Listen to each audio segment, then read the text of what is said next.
Hi, welcome to another edition of the Alan Rosenberg Show. It's time for another video in the series that Tom gave us the idea for called My First Underscore Albums. If you go to playlists, it's right there. And the concept of this series is, how did I get into a band? What were the first albums I got by that band? Today, we're going to be talking about Led Zeppelin. As of today, I have 34 Led Zeppelin albums. I have all of their albums. Some of them I have 2 or 3 times, and then I have all the compilations and live ones and bootlegs as well. I have 34 Zeppelin albums. That does not include, I have every Robert Plant solo record and the Page and Plant album, some bootlegs, and some Jimmy Page stuff as well. How did I get into Led Zeppelin? Well, remember, I'm a child of the 70s, so I was born in 63. 1973 is my ground zero when I started my database and really collecting at the age of 10. Remember, my sister is 4 years older. She was a big fan of Led Zeppelin, as was pretty much everybody in the 70s. She had a big poster of Robert Plant. She had Yes, she had the Allman Brothers, she had the Stones, but there was Robert Plant. And I guess like every other female, you were hot for Robert Plant. I mean, he didn't leave much to the imagination, right? Really tight jeans, big bulge, and open shirt, and hairy chest, and all the rest. Yep, Robert Plant was the golden god, one of the ultimate frontmen. So she loved Robert Plant, loved Led Zeppelin, and she had 2 Zeppelin albums that I remember that she had. She had Zeppelin 4, of course, this one that everybody had, the one with Stairway to Heaven, Rock and Roll, Black Dog, and she also had, in my memory, I believe she had Zeppelin 2, the one with Whole Lotta Love, etc. So she used to play those, and because she used to let me listen to her albums and she could listen to my albums, I used to listen to Zeppelin 4 and Zeppelin 2, and then I dubbed it on 8-track. Eventually I bought the vinyl and the CDs. My first Zeppelin album that I got with my own money, well, I was 10, my mother would have bought it for me, and I got it the week it came out because I was so excited. It was 1973, my ground zero, and the album that came out that year was the 5th Zeppelin album, Houses of the Holy. Now, I no longer have my Zeppelin albums on vinyl. Got rid of them a long time ago. I do have some vinyl bootlegs, but so I have multiple versions of Zeppelin's albums. They kill me. I bought the CDs, they remaster them, I get them again, and they put out this box set, remastered again, and now they remastered all of them again. I had to buy them again with these deluxe editions, 2 CD sets, and in some cases 3 CD sets. So I bought Zeppelin albums multiple times. Houses of the Holy is a really special album for me because it's the first Zeppelin album I got when it came out, and it was a funny time back then. So here, they did a beautiful job. This is actually what the vinyl looked like when you first bought it. It had this belly band. And back in those days, nobody was precious about vinyl. It was all about listening to the music. Nobody cared about first pressings. We just bought them, and we played the hell out of these albums. And then if they scratched up, we'd get another copy eventually. I took that belly band off, and what did I do? Tore it off and threw it out, baby, on the vinyl. Nobody thought this stuff would be worth a lot. But the great, amazing artwork from Hypnosis reproduced really nicely on this version. There was the inner gatefold of the vinyl, and then, you know, when you opened it up, it had the inside where the song titles and things like that. And the funny thing about Zeppelin, and we're going to talk about them with the press at the end, I'll do a little monologue about Zeppelin back in the 70s, but they weren't getting great press, at least for Houses of the Holy, and I still have the clippings, the original clippings. You know, the album wasn't getting great reviews, but Zeppelin always got a lot of airplay, that is for sure. And even Houses of the Holy getting a lot of play, and of course the hit single was Dire Maker, is what I called it. Some people call it Jamaica, but that was kind of like the big song that got played from that album. And now it's all a classic, I guess, except for maybe the Crunge, but even I think that's a cool track. I loved House of the Holy, and so did my sister. But we kind of felt like we were our own pack there, because at that time, I don't remember any of my friends, well, I was only 10, but even after that, I don't remember too many of my friends really getting Houses of the Holy, even though now it's sold 10 plus million copies. But it was a huger hit in my house and in general. And in 1973, there's my best of. My number one album of the year in 73 was Goat's Head Soup. My number two most played album of 73 was Foxtrot by Genesis. I know it came out in 72, but I got it in 73. And Houses of the Holy was my number three album of the year in 1973, my very first year of doing my database. So Houses of the Holy, really special album for me. That was my first Zeppelin album that I bought with my own money. After that, 2 years later, they released Physical Graffiti, which had that amazing packaging as well, with the gatefold. Well, they reproduced it really nice here on this CD. You know, you would pull it out, and it had this inner one with the artwork and the track listings. And, you know, Zeppelin just went all out on the packaging, and it was fabulous, and it added to the mystique of the album. And Physical Graffiti is my Zeppelin album to this day. It's in all of my lists of, and I have videos, my favorite albums of all time, most influential albums, favorite double albums. Physical Graffiti is always at the top of that list. This is still my favorite Zeppelin album. I got it when it came out in 75, and I've been playing it since. I don't listen to Zeppelin a whole lot, even though I have 34 Zeppelin albums. The reason why is most of this stuff is really overplayed. Just like I say, I don't need to listen to Who's Next. It's overplayed. I don't listen to Zeppelin that often. But I do listen to Physical Graffiti to this day. To me, it's the most well-rounded, ultimate Led Zeppelin experience, and it still sounds great. And I got umpteen versions of it, and I never get tired of hearing it. You know, a lot of great deep tracks. Of course, you got Kashmir, and Trampled Underfoot was quote-unquote the hit single at the time, even though they didn't really release singles. But this thing is just loaded with tracks, and a lot of my all-time favorites are the deeper ones, like In the Light and Sick Again, and the Wonton song, the Rover. It's just awesome. Nice that they do Boogie with Ian Stewart, the piano player from the Stones. That was a cool thing. So 1975, I'll tell you my best of the year. Number one album of the year for me was Physical Graffiti from Led Zeppelin, by far. Metamorphosis from the Stones was 2, and Wish You Were Here was number 3, just in case you want to know. My top 3 albums of 75, in 75, not retroactively. Those were my choices back then. So those were my first 2 Zeppelin albums I bought. They're to this day, my 2 favorite. I'm going to talk about another one. Was in 1976. They had been working on their live concert movie, The Song Remains the Same, for like 3 years because it was filmed in 73. And finally they were going to release it. And 76, I was 13 years old. And I remember the anticipation of them releasing this live album, The Song Remains the Same. I couldn't wait. I'm finally going to see in the movies and hear live Led Zeppelin. Got to remember back then, you know, there was no internet, there was no nothing, man. I was like, I want to hear live Led Zeppelin. I had never seen them live, and I couldn't wait for this live album. And when it came out, again, the packaging was extraordinary. You opened it up, it had that booklet, which they kind of reproduced in this deluxe edition of The Song Remains the Same, kind of looked like that. And just like, you know, 76 was a good year for live albums. You had this with all this great artwork in the middle. Wings Over America was another amazing live record.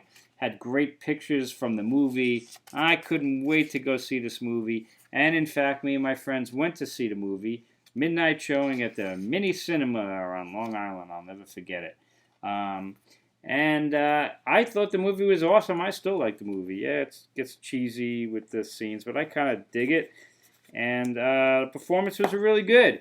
Of course, we later found out it was all reproduced. You know, a lot of the live footage is really not live footage. It's on a soundstage and tons of edits. But that's okay. All the live albums have that. And it definitely showed Zeppelin from all the sides. Now, this is the deluxe edition. One of the few deluxe editions that Zeppelin's done that's really worthwhile because this other stuff doesn't really have that much on it. But great stuff. Rock and Roll Celebration Day. Black Dog was not on the original. Over the Hills and Far Away was not on the original. Misty Mountain Hop was not on the original. Since I've Been Loving You was not on the original. This is a great extra stuff that they put on this deluxe edition. But song remains the same. The Rain song was on there. No Quarter was on there. Dazed and Confused. Well, even then, I got to be in the mood to hear 28 minutes or whatever it is of Dazed and Confused. But when you're in the mood, it's kind of cool. And then, what else? Stairway to Heaven, I thought was a great version. Can you see this all right? I can't see it. Yeah, Stairway to Heaven was a great version. Moby Dick, well, you got to kind of be in the mood to hear that solo from John Bonham. He takes a break, plays with his hands, and a whole lot of love. But it's an awesome experience, especially when you were 13 years old and hearing and seeing Led Zeppelin on the screen. It was a thrill. It really was. And I'll never forget the excitement when I got that album and Houses of the Holy and Physical Graffiti. So those were the first three that I bought, so to speak, with my own money. My mother or father would buy it for me for a gift. After that, then I got Zeppelin 1, then I got Presence, I got Zeppelin 3 eventually, and Into the Outdoor came out in 79, got that. And another great reissue is this Coda, because again, this is a 3-disc of Coda, and they did a really good job of expanding it from the original 45-minute vinyl. The outtakes collection, basically. This is worthwhile. The latter day ones, all of these are doubles, and really, there's not that much interesting stuff on the second disc on any of these, and the booklets pretty much suck. They really hold their history to their chest. They don't give you much information. Basically, just a couple of photos, and that's it. But the sound is great. But the sound of Zeppelin always great. Jimmy Page is always an amazing producer, and still is. So Led Zeppelin, my history with Led Zeppelin and how I got into them. And let's talk a little bit of mystique of Led Zeppelin, because it's kind of interesting. Remember, no internet. So how do you find out about bands? Well, you either bought the albums and played the albums, or you listened to the radio. And even then, when the radio playlists were a lot bigger than they are now, it was still fairly tight. Not like it is now, but but Zeppelin, even then, I never even then listened to Zeppelin 4, because Black Dog, Rock and Roll, Stairway to Heaven was constantly on the radio, even then. And even on Zeppelin 2, radio always played, that natural segue of Living, Love, and Maid. She's Just a Woman and Heartbreaker. They go together. They were playing it on the radio back then like that, A Whole Lot of Love. And the whole damn album really was getting a ton of play. What Is What Should Never Be. Great stuff. But it was always being played on the radio. So, that's just Led Zeppelin, that's for sure. But the big mystique, how did you discover them? Either listening to the radio, buying the albums, or reading magazines.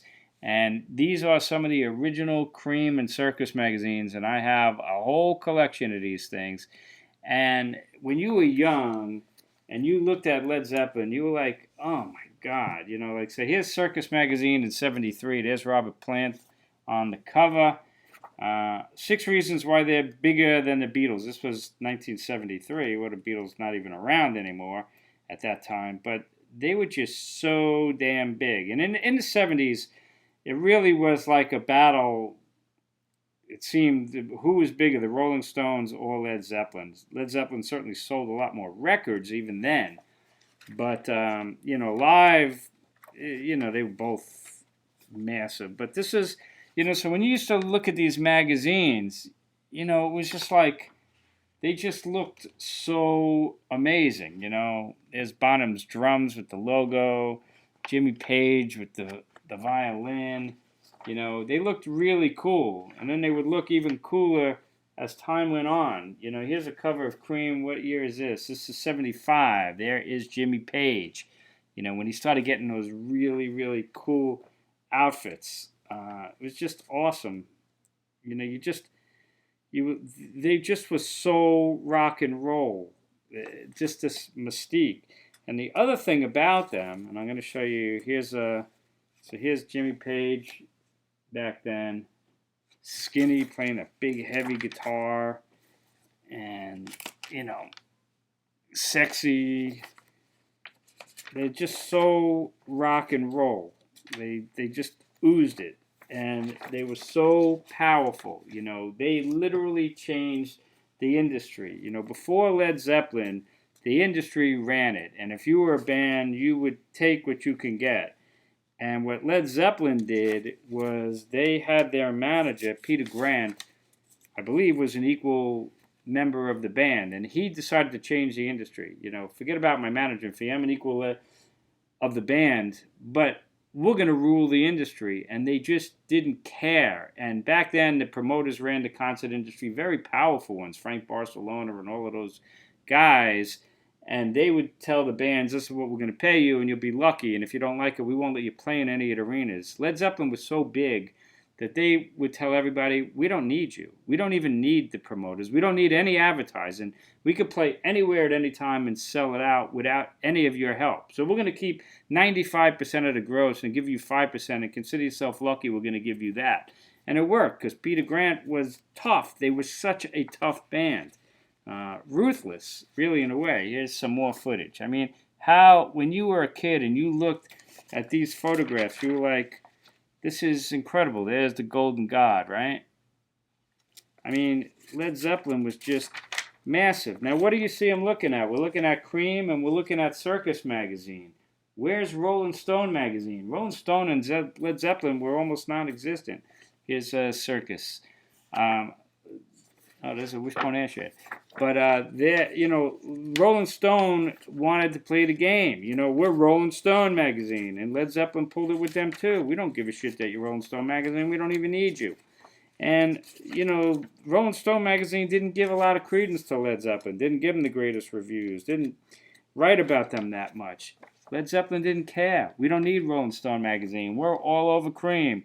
We're all over Circus. We're all over to the people who love us that matter. And eventually Rolling Stone came around because they didn't have a choice, just like the promoters and everybody else. Led Zeppelin were badass. And I once mentioned not that long ago that I think Guns N' Roses took their playbook from Led Zeppelin. Look at this. Look at this. This was rock and roll. And when you were a kid or a teenager, you were like, this is like crazy. This is amazing. And that's what Guns N' Roses did too. Guns N' Roses had that attitude, that incredible, we don't give an F. We do it on our terms. And I think they took that playlist from Led Zeppelin to a certain extent. Not that they're as good as Led Zeppelin or their music. I'm just talking about their attitude and the way they controlled the media and the industry. And it worked for them. And I think it really started with Led Zeppelin. Stones worked within the industry, you know, Rolling Stone magazine and all of that, and getting on the news. Led Zeppelin, we don't need anybody. And they didn't.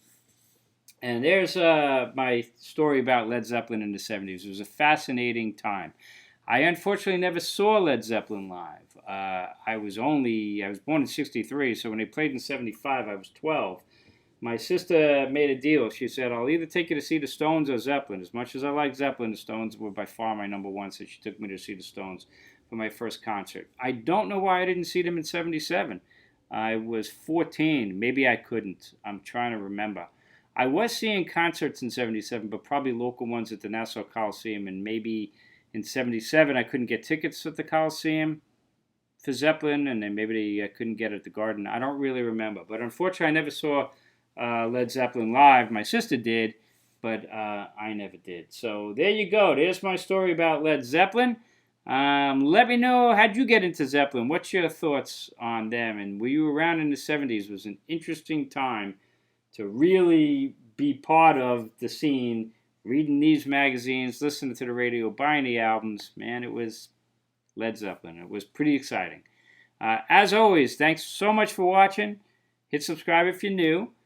Check out the other videos. This is a really good series, I think, called My First _ Albums. This one's my first Led Zeppelin albums. And basically, it's just, how did I get into my favorite bands? That's about it. Thanks so much again. I'll see you next time on the Alan Rosenberg Show.